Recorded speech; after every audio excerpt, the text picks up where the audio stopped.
Assalamualaikum warahmatullahi wabarakatuh. Hai adik-adik Sobat Eksis, bagaimana kabar kalian hari ini? Semoga kalian semua dalam keadaan baik dan juga sehat.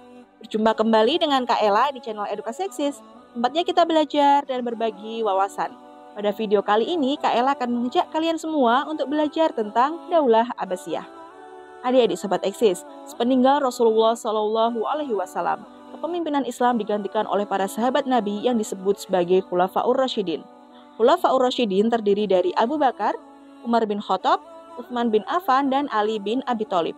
Setelah masa Khulafaur Rasyidin ini berakhir, masa kepemimpinan digantikan oleh dinasti ataupun daulah ataupun kerajaan-kerajaan. Dinasti ataupun daulah pertama yaitu Bani Umayyah.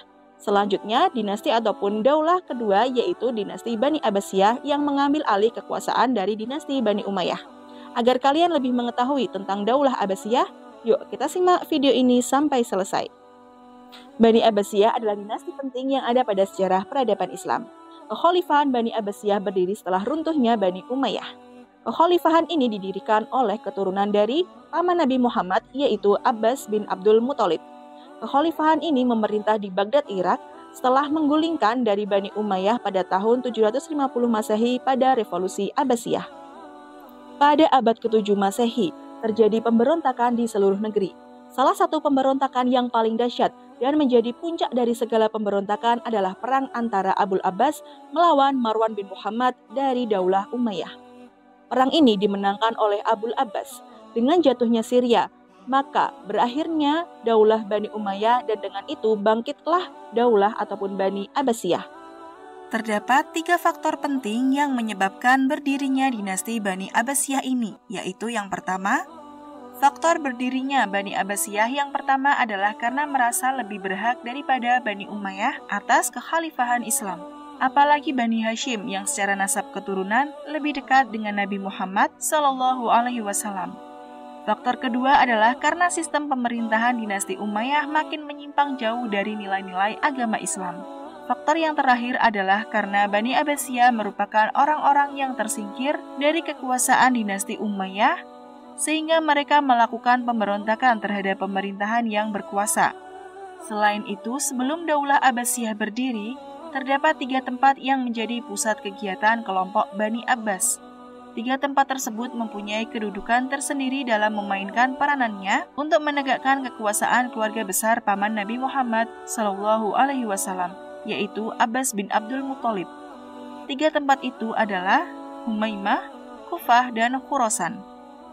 Pada akhirnya, kekuasaan Daulah Abbasiyah didirikan pada tahun 750 Masehi dan berlangsung hingga 1258 Masehi. Daulah Abbasiyah ini didirikan oleh Abdullah al-Saffah bin Muhammad bin Ali bin Abdullah al-Abbas. Namun, masa kepemimpinan dari Abu al-Abbas tidak berlangsung lama. 5 tahun setelah menjadi khalifah, Abu al-Abbas meninggal dunia pada usia 33 tahun karena penyakit cacar. Kekuasaan selanjutnya dipegang oleh Al-Mansur, yaitu saudara dari Abu al-Abbas. Selanjutnya, keturunan dari Al-Mansur yang memegang kekuasaan Daulah Abbasiyah sampai 5 abad berikutnya. Masa pemerintahan Daulah Abbasiyah dibagi menjadi 5 periode kepemimpinan. Pola pemerintahan yang diterapkan Daulah Abbasiyah berbeda-beda sesuai dengan perubahan politik, sosial, ekonomi, dan budaya. Sistem politik yang dijalankan oleh Daulah Abbasiyah I sebagai berikut. Yang pertama, para khalifah tetap dari keturunan Arab, sedang para menteri, panglima, gubernur, dan para pegawai lainnya dipilih dari keturunan Persia dan Mawali. Yang kedua, kota Baghdad digunakan sebagai ibu kota negara yang menjadi pusat kegiatan politik, ekonomi, sosial, dan kebudayaan. Yang ketiga, ilmu pengetahuan dipandang sebagai sesuatu yang sangat penting dan mulia. Yang keempat, kebebasan berpikir sebagai HAM diakui sepenuhnya. Yang kelima, para menteri turunan Persia diberi kekuasaan penuh untuk menjalankan tugasnya dalam pemerintah.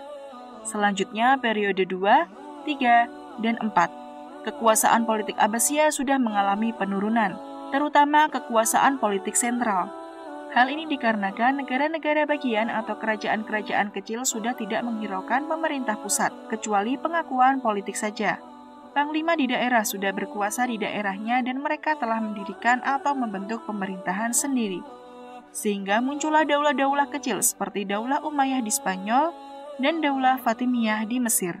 Berikut ini adalah pembagian 5 periode kepemimpinan Daulah Bani Abbasiyah. Periode pertama, tahun 750 Masehi hingga 847 Masehi, disebut periode pengaruh Persia pertama.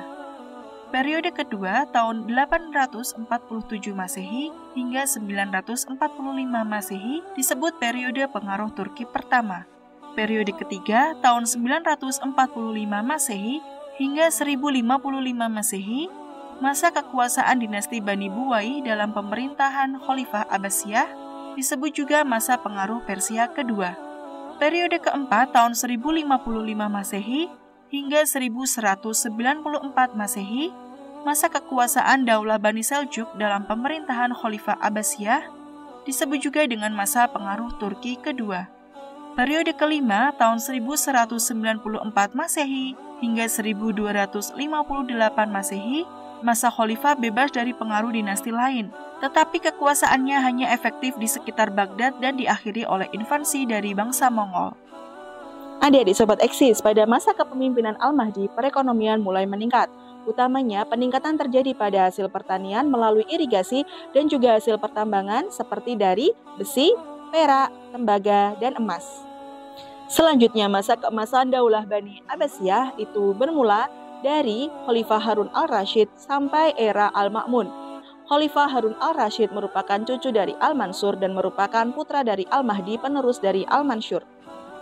Pada masa Khalifah Harun al-Rashid dan putranya yaitu Al-Ma'mun, kekayaan negara banyak digunakan untuk keperluan-keperluan sosial, seperti mendirikan rumah sakit, lembaga pendidikan dokter, dan farmasi. Al-Ma'mun merupakan putra dari Harun al-Rashid, dan ia menjadi Khalifah ke-7 setelah ia berhasil merebut kekuasaan dari saudaranya sendiri yaitu Khalifah Al-Amin. Sejak pertengahan era Al-Ma'mun, kekuasaan Bani Abbasiyah mulai melemah. Banyak negara-negara Muslim yang menyatakan kemerdekaannya dari kekuasaan Bani Abbasiyah, misalnya seperti Persia, Turki, Mesir, dan Cordoba. Namun, kekuasaan Bani Abbasiyah masih berlangsung hingga beberapa abad berikutnya. Pada tahun 1258 Masehi, kota Baghdad ditaklukkan oleh bangsa Mongol yang menjadi runtuhnya Bani Abbasiyah ataupun jatuhnya Bani Abbasiyah. Nah, itulah tadi materi tentang dinasti ataupun Daulah Abbasiyah. Semoga dengan materi ini kita dapat mengambil teladan yang baik dari dinasti Abbasiyah dan menerapkannya pada kehidupan sehari-hari. Cukup sekian dulu ya penjelasan dari Kak Ella. Jangan lupa untuk like, komen, dan share video ini ke teman-teman kalian semua agar teman-teman kalian dapat belajar bersama di channel Edukasi Eksis. Oh iya, jangan lupa juga untuk subscribe channel ini ya. Terima kasih, semoga bermanfaat. Wassalamualaikum warahmatullahi wabarakatuh.